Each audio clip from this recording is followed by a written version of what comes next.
Assalamualaikum warahmatullahi wabarakatuh. Perkenalkan, kami dari kelompok 11 dengan beranggotakan saya sendiri, Askia Safa Salsabila. Lalu terdapat rekan saya yaitu Rizky Dwi Prasetyo dan Muhammad Fadil Faruqi akan mempresentasikan tugas review artikel beserta tabel perbandingannya.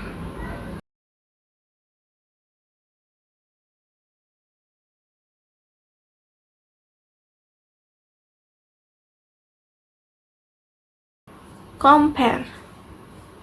Ketiga artikel tersebut berfokus pada penerapan Information Technology Infrastructure Library atau ITIL dalam upaya meningkatkan kualitas layanan teknologi informasi atau ITSM.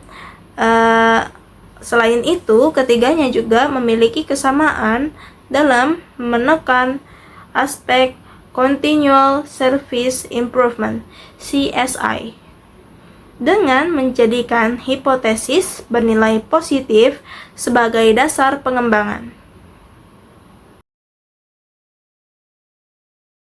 Kontras. Dalam artikel 1, konteksnya perusahaan logistik. Lalu fokusnya pada project management.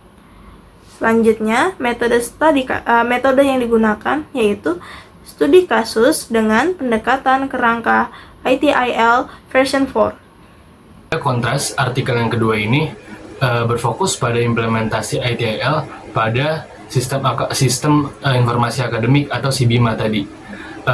Kemudian metode penelitian digunakan ada metode studi kasus, analisis analog, dan juga ada survei pengguna.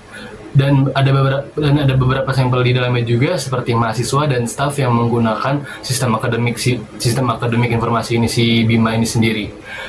Limitasinya ada pada hanya berfokus pada satu sistem, yaitu si BIMA itu juga. Oke, selanjutnya ada kontras pada artikel ketiga yang berjudul Penilaian Information Technology Service Management System Akademik pada Domain Service Operation dengan pendekatan framework ITIL V3. Universitas Amikum Purwokerto fokus operasi layanan kepada pembunuhan permintaan dan manajemen insiden, yaitu menggunakan ITIL V3. Metode yang dilakukan yaitu survei kepada mahasiswa. Hasilnya itu telah mencapai level 4 dengan target level 5. Criticize untuk artikel 1 yaitu analisisnya lebih banyak yang deskriptif. Lalu potensi bias data SLA karena hanya berdasarkan catatan internal perusahaan. Lalu yang terakhir, perspektif pelanggan kurang digali. Kita lanjut kepada pembahasan yang criticize-nya. Pada artikel yang kedua ini cakupannya cukup sempit karena hanya fokus kepada si sistem itu sendiri, si BIMA itu sendiri. Dampak jangka panjang perbaikan layanan teknologi informasi juga belum terlihat karena tidak adanya analisis sistem di dalamnya. Criticize-nya hanya mengevaluasi dua subdomain ITL sehingga belum menyeluruh.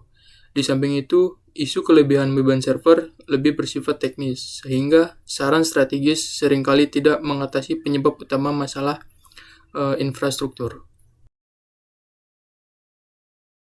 Selanjutnya ada synthesize dari ketiga artikel tersebut. Yang artikel pertama itu implementasi chatbot berbasis ITIL V4 dan Agile meningkatkan SLA, Response, and Resolution. Untuk artikel yang kedua, kualitas sistem dan layanan yang baik meningkatkan kepuasan pengguna. Perlu helpdesk untuk manajemen keluhan. Lalu untuk artikel yang ketiga, sistem TI dengan maturity level 4 membutuhkan fitur helpdesk, FAQ, dan monitoring untuk mencapai level 5. Selanjutnya ada kerangka ringkas. Evaluasi layanan TI dan kepuasan pengguna implementasi solusi infrastruktur, chatbot atau helpdesk berbasis ITIL, peningkatan SLA, dan operasi maturity level. Selanjutnya yang kita bahas adalah terkait kesimpulan atau summary dari ketiga artikel yang kita bahas di pembahasan kali ini.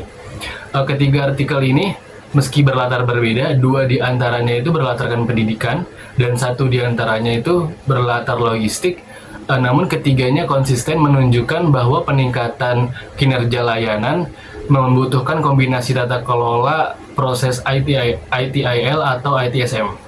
Artikel 1 sudah menerapkan kerangka ITIL versi 4 untuk strategi implementasi chatbot dan mengukur kinerja SLA serta kepuasan pelanggan, namun belum menguji implementasi secara nyata, secara penuh dan masih terbatas pada studi kasus perusahaan. Mengenai artikel yang kedua, juga telah menerapkan kerangka ITIL versi 3 pada tahap Service Operation dan Continual Service Improvement atau yang bisa disingkat dengan CSI. Untuk meningkatkan kualitas layanan teknologi informasi pada sistem informasi bimbingan akademik atau SIBIMA tadi di dalam Universitas Atmajaya Yogyakarta. Penelitian ini berhasil mengidentifikasi bahwa kualitas sistem, kualitas layanan, kepercayaan diri pengguna berpengaruh positif terhadap kepuasan pengguna, sedangkan pelatihan, kualitas informasi serta permasalahan teknologi dan infrastruktur tidak mempunyai pengaruh yang signifikan terhadapnya. Namun, penelitian ini masih terbatas pada 1 studi kasus dan belum menguji penerapan ITIL secara luas dalam bentuk organisasi yang luas, lingkungan yang luas. Sedangkan dengan artikel yang ketiga, sama juga telah menerapkan sistem kerangka kerja ITIL versi 3.